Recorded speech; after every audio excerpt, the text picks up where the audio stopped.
ছড়িয়ে পড়েছে এক গোপন খবর। নিজের শহীদ ভাইয়ের সঙ্গে বেইমানি করে নাকি রয়ের সাথে হাত মিলিয়েছেন হাদির আপন বোন মাসুমা। যে ভাই দেশের জন্য জান দিল টাকার লোভে আর ক্ষমতার স্বার্থে, আজ তার কলিজার বন্ধু জাবেরকে রাস্তা থেকে সরিয়ে দেওয়ার ভয়ঙ্কর মিশন শুরু হয়েছে। আর হাদির মৃত্যুর বিচার মাটি চাপা দিতেই ঘরের শত্রু বিভীষণ সেজে মাঠে নেমেছেন খোদ হাদির নিজের বোন। আজকের ভিডিওতে আমরা প্রমাণসহ ফাঁস করব কিভাবে কোটি টাকার চুক্তিতে জাবেরকে সরানোর এই আন্তর্জাতিক চক্রান্ত সাজানো হয়েছে। তাই একটু না টেনে পুরো ভিডিওটি শেষ পর্যন্ত দেখুন, কারণ আজ পর্দার পেছনের আসল মির্জাফরদের মুখোশ খুলে দেব। একটু মনে করে দেখুন তো, গত 5 আগস্টের পর যখন পুরো দেশ উত্তাল, তখন শহীদ শরীফ ওসমান হাদি লড়াই করছিলেন নতুন এক বাংলাদেশের স্বপ্নে। সেই সংগ্রামী হাদি যখন রাজপথে শহীদ হলেন, তখন তার প্রাণহীন শরীরটা আগলে রেখেছিল কে? তার পরিবারের লোক না, তার পাশে ছিলেন তার কলিজার ভাই, তার আন্দোলনের সঙ্গী আব্দুল্লাহ আল জাবের। অথচ আজ সেই জাবেরের পিঠে পেছন থেকে ছুরি মারা হচ্ছে, আর এই ছুরির হাতলটা ধরে আছেন হাদির আপন বোন মাসুমা হাদি। হাদির লড়াই ছিল ভারতীয় আধিপত্যবাদের বিরুদ্ধে, অথচ আজ তার বোনকে গুটি হিসেবে ব্যবহার করছে দিল্লির র এবং দেশের ভেতরের কিছু বিশ্বাসঘাতক। সহজ একটা হিসেব বুঝুন প্রিয় দর্শক। জাবের ছিল হাদির আদর্শিক ভাই, সবচেয়ে বিশ্বাসের জায়গা। হাদি মারা যাওয়ার পর যখন ইনকিলাব মঞ্চের সবাই দিশেহারা, তখন এই জাবের নিজের জীবনের মায়া ত্যাগ করে দলের হার ধরেছেন। দিন রাত 24 ঘন্টা জাবের রাস্তায় পড়ে থাকতেন। রোদে পুড়েছেন, বৃষ্টিতে ভিজেছেন, না খেয়ে থেকেছেন। জাবেরের পায়ের পাতা ফুলে ফোসকা পড়ে গিয়েছিল, তাও তো রাজপথ তিনি ছাড়েননি। কেন জানেন? কারণ তিনি হাদিকে নিজের রক্তের ভাইয়ের চাইতেও বেশি ভালোবাসতেন। তাহলে এই ছেলেটার উপর আজ কেন এত রাগ? কেন তাকে সরিয়ে দেওয়ার জন্য এত বড় চক্রান্ত? কারণ জাবের সরকারের কাছে পরিষ্কার ভাষায় 7 দিনের আলটিমেটাম দিতেন। জাবের হুঙ্কার দিয়ে বলেছেন 7 দিনের মধ্যে যদি হাদি হত্যার বিচার না হয়, তবে পুরো দেশ অচল করে দেওয়া হবে। আর এই হুঙ্কার শুনেই কেঁপে উঠেছিল দিল্লির মাস্টার মাইন্ডরা। তারা খুব ভালো করেই জানেন, জাবের যদি মাঠে থাকেন তবে হাদির মৃত্যুর জন্য দায়ী অপরাধীদের সাজা হবেই হবে। আর সেই অপরাধীদের বাঁচাতে গেলেই জাবেরকে এখন রাস্তা থেকে সরিয়ে ফেলতে হবে। কিন্তু জাবেরকে সরানোর জন্য তারা কাকে বেছে নিল? হাদির নিজের বোন মাসুমা হাদিকে। হের চাইতে বড় আফসোস আর কি হতে পারে প্রিয় দর্শক? ইনকিলাব মঞ্চ যখন হাদির জন্য আবার রাজপথে, এমন সময় এক অদ্ভুত ফেসবুক স্ট্যাটাস দিলেন মাসুমা হাদি। আব্দুল্লাহ আল জাবের পরিবারের কোনো অনুমতি বা সম্মতি ছাড়াই শহীদ শরীফ ওসমান হাদির হত্যা মামলার দাবি হয়েছেন কেন? এই বিষয়টি নিয়ে তিনি প্রশ্ন তুলেছেন। ইঙ্গিত পরিষ্কার, হাদির মৃত্যুতে জাবেরকে জড়াতে চাইছেন তিনি। এখন প্রশ্ন হলো, হাদি মারা যাওয়ার পর তো 6 থেকে 7টা মাস কেটে গেল। এই 6 মাসের মধ্যে মাসুমা হাদি একটাবারও প্রশ্ন তুললেন না যে জাবের কেন মামলার বাদী হলো? প্রথম মাসে কোথায় ছিলেন তিনি? দ্বিতীয় মাসে কোথায় ছিলেন? যখন জাবের হাদির বিচারের দাবিতে পুলিশের লাঠি খাচ্ছিলেন, তখন তো বোন এসে বলেননি জাবের তুমি সরো, আমরা পরিবারের লোক বিচার চাইব। আজ যখন জাবেরের আন্দোলনের কারণে অপরাধীরা প্রায় ধরা পড়ে যাচ্ছে, ঠিক তখনই মাসুমা ফেসবুকে এসে লম্বা চওড়া স্ট্যাটাস দিচ্ছেন, জাবেরের নামে বিষেধাঘাত ছড়াচ্ছেন। কেন? এই নাটকের পেছনের স্বার্থটা কি?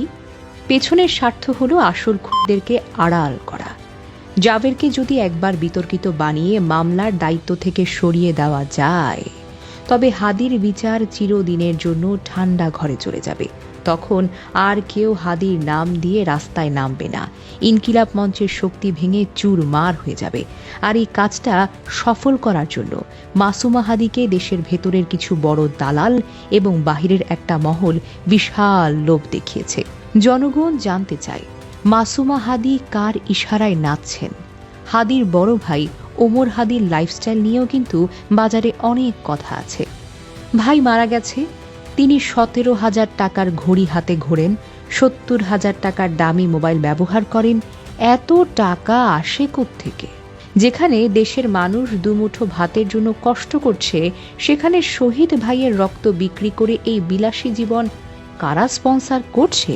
মাসুমা হাদি এসে ভাইয়ের পক্ষে সাফাই গাইছেন, এগুলো নাকি 5 বছর আগের কেনা। আপনারা কি সাধারণ মানুষদেরকে বোকা মনে করেন?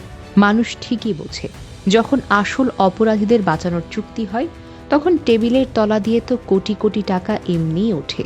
জাবেরকে সরানোর এই মিশনের পেছনে যে বিশাল আর্থিক ও রাজনৈতিক স্বার্থ লুকিয়ে আছে তা আজ দিনের আলোর মতো পরিষ্কার।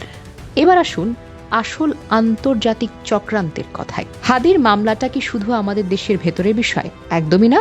কয়েকদিন আগে ভারতের পশ্চিমবঙ্গের সাবেক মুখ্যমন্ত্রী মমতা বন্দ্যোপাধ্যায় নিজে দাঁড়িয়ে বিস্ফোরক মন্তব্য করেছেন। তিনি পরিষ্কারভাবে ইঙ্গিত দিয়েছেন, হাদির চলে যাওয়ার পেছনে এক গভীর আন্তর্জাতিক ষড়যন্ত্র কাজ করছে। ভারতের গোয়েন্দা সংস্থা র অনেক দিন ধরেই চাচ্ছিল এই আন্দোলনকে দমন করতে, কারণ ইনকিলাব মঞ্চ দেশের সার্বভৌমত্বের কথা বলে, দিল্লির আধিপত্যের বিরুদ্ধে কথা বলে। রয়ের মিশন হলো বাংলাদেশে এমন কোনো নেতৃত্ব তৈরি হতে না দেওয়া যারা ভারতের দালালি করবে না। সেজন্য হাদিকে সরিয়ে দেওয়ার পরিকল্পনাকারী মনে হয় না তাদের। আবার জাবেরও হলেন তেমনই একজন আপোষহীন নেতা, যাকে টাকা বা ভয় দেখিয়ে কেনা যায় না। তাই রয়ের প্রেসক্রিপশন অনুযায়ী এখন ভেতরের মানুষকে দিয়ে ঘরের খুঁটি কাটার খেলা কিন্তু শুরু হয়ে গেছে। জাবেরকে সরিয়ে দিতে মাসুমা হাদিকে মাঠে নামানো হয়েছে।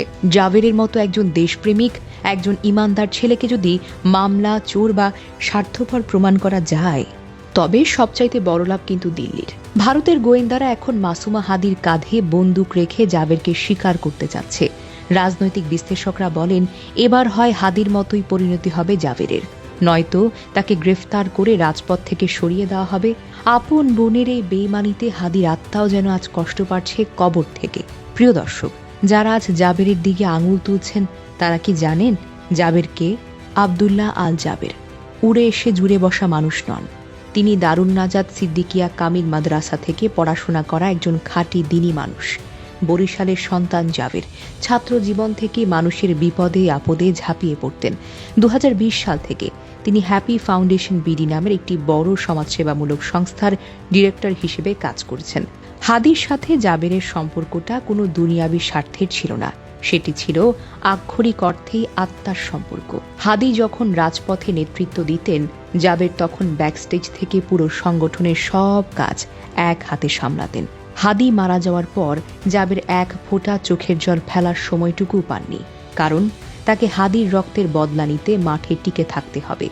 যে ছেলেটা নিজের যৌবন, নিজের ক্যারিয়ার, নিজের জীবনের নিরাপত্তা তুচ্ছ করে হাদির জন্য লড়ে গেছে, তাকে আজ বলা হচ্ছে সে নাকি পরিবারের অনুমতি ছাড়া হাসপাতালে মামলার জন্য স্বাক্ষর দিয়েছে। আরে ভাই, বুলেট লেগে যখন একটা মানুষ ছটফট করে মারা যায়, তখন কি পারমিশন নেওয়ার জন্য চিফ জুডিশিয়াল ম্যাজিস্ট্রেটের অর্ডার কপি খুঁজতে হবে? নাকি কলিজার ভাইকে বাঁচাতে, খুনিদের ধরতে যা করা দরকার তাই করতে হবে? জাবের সেদিন ভাইয়ের দায়িত্ব পালন করেছিলেন, আর আজ সেই জাবেরকেই মীর জাফর বানানোর চেষ্টা চলছে। দেশের সবার কাছে একটা বিষয় কিন্তু ভীষণ পরিষ্কার, জাবের কোনো ভুল করেননি। জাবের যদি মামলার বাদী না হতেন, তবে হাদির লাশ নিয়ে হয়তো সেদিন অন্য কোনো নোংরা রাজনীতি হতো। মাসুমা হাদিকে আমরা পরিষ্কার ভাষায় বলতে চাই, দিল্লির ফাঁদে পা দেবেন না। ভাইয়ের বিচার নিয়ে খেলা বন্ধ করুন। আপনি যদি সত্যি আপনার ভাইয়ের জন্য ন্যায় বিচার চান, তবে জাবেরের পা টেনে না ধরে জাবেরের পাশে এসে দাঁড়ান। জাবেরের হাতকে শক্তিশালী করুন, কারণ জাবেরের লড়াই সফল হলেই কেবল শহীদ আত্মার শান্তি পাবে, অপরাধীদের শাস্তি হবে। বাংলার মানুষ জেগে উঠেছে। রয়ের কোনো দালালি, কোনো টাকার খেলা এই মাটিতে আর চলতে দেওয়া যাবে না। দর্শক, আপনার কি মনে হয়, হাদির বোন মাসুমা কি আসলেই না বুঝে ভুল করেছেন, নাকি এর পেছনে দিল্লির র এবং কোটি টাকার সুগভীর স্বার্থ কাজ করছে? জাবেরকে সরানোর এই টার্গেটের বিরুদ্ধে আমাদের কি করা উচিত? আপনার মূল্যবান মতামত ঝড়ের গতিতে নিচে কমেন্ট করে জানান। ভিডিওটি বেশি বেশি শেয়ার করে দেশের প্রতিটি মানুষের কাছে এই চক্রান্তের কথা পৌঁছে দিন।